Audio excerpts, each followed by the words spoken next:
Hi, everybody. I'm Angela Moroney, and I'm from Your Landscape Journey, which is a coaching and mentoring business um, to landscape business owners. That could be landscape designers, architects, landscape architects, contractors, and horticulturists. And what I do, I help um, these people to start, grow, and scale through collaboration. And what we try and do is we try and achieve more in a shorter time frame. So today I'm going to talk about pricing with confidence checklist. And this is an old checklist that's now a new checklist. I use checklists all the time in my design studio as a landscape architect and also as a landscape contractor. So I've been a landscape contractor for a very long time as well. So I use checklists for both of those scenarios. So I've had lots of questions from coaching clients, and this is kind of how this has come about. So let's get on with it. So we've got 10 steps, and the first step is for scope clarity. And when we talk about deliverables, I'll explain some of the jargon words. When we talk about deliverables, it's the plan types and the quantity of plans if we're a designer. And of course, if we're a contractor, then that will be the scope of works it's called and what we will be having within that.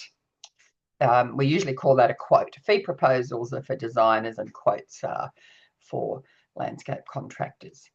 One of the most important checkpoints is the exclusions, and that they're clearly stated. That is what's not included. For example, when we're doing a fee proposal, we actually don't know generally whether we need an engineer at that point. So we have an exclusion saying that the engineer is not included. And if we need to do that, then a variation will happen. Cost and profit. We've got the cost to the client and also the profit for us.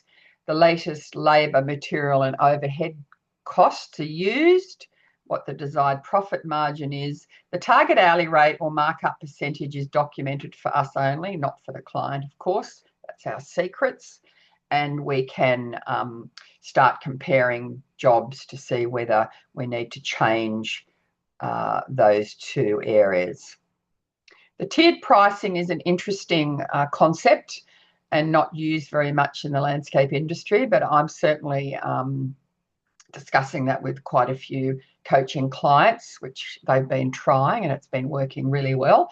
We've got 3 options that are offered: good, better, and best. And generally, the middle tier, the better, is what humans choose. So what we're doing is we're giving a comparison of 3 different prices, and the comparison is within our fee proposal or our quote.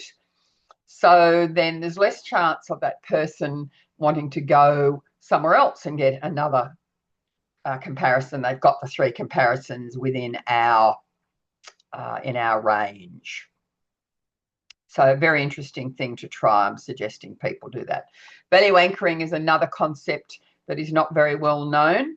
And what we do is we're pricing on value, not on dollars. So we're trying to explain to the client that they may have a problem and what the impact could be, and then how we can have a tangible saving or benefit. And this is quantified. So it's time, money, or resources. So this value anchoring can be very, very good for our conversion rates. The presentation and the follow-up, of course, is very important. We don't ghost our clients. So any proposal document is branded. That's a bit of a no-brainer.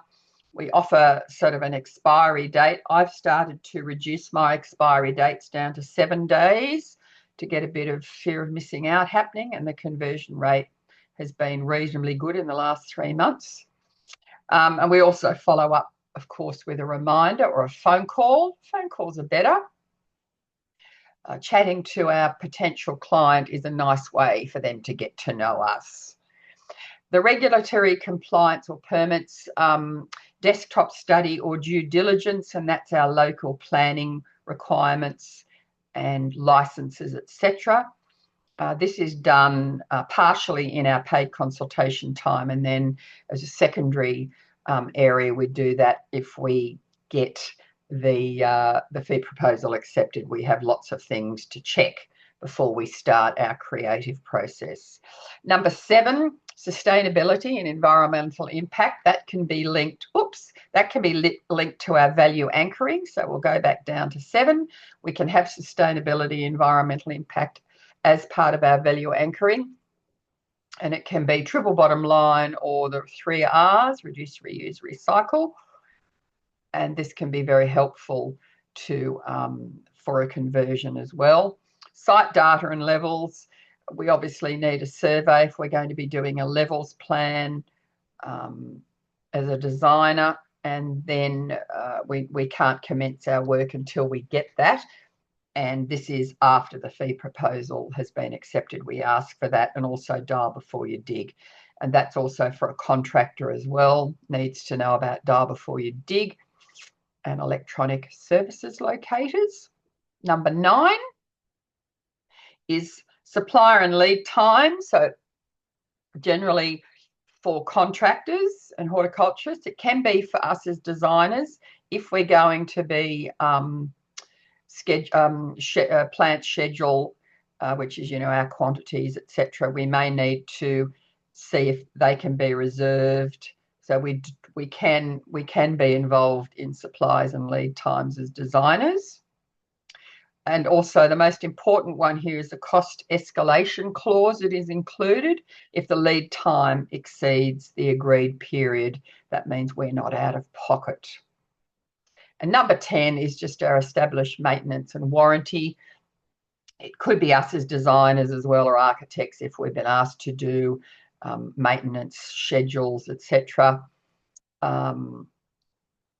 And the post-completion inspection date is a very important one as well. The client handover pack is something that I suggest to my coaching clients as well.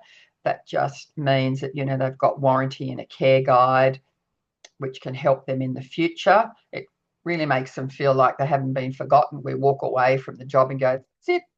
At least they have some information to help them in the future. So if you're interested, you could give me a ring just to have a quick chat.